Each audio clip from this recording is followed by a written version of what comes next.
When a trail becomes as popular as the Manitou Incline, people sometimes say it is loved to death, and its users have been lavishing love on the incline in ever-increasing numbers.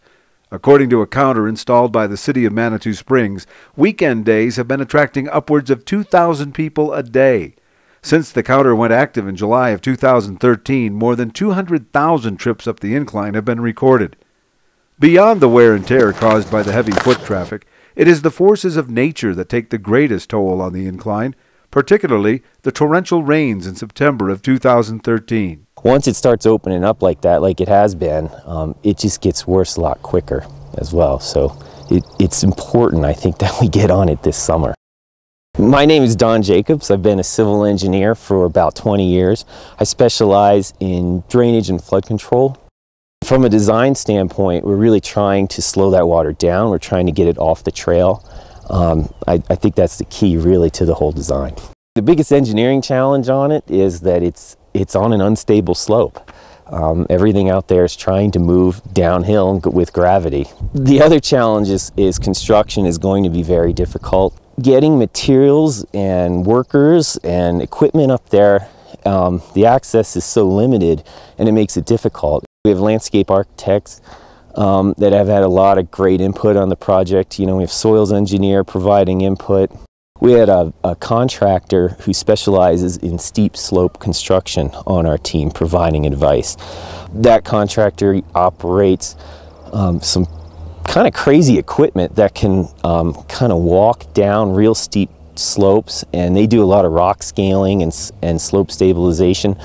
So they've provided just excellent input on what can be constructed and how to move materials on slopes like that, because that's kind of a specialized field.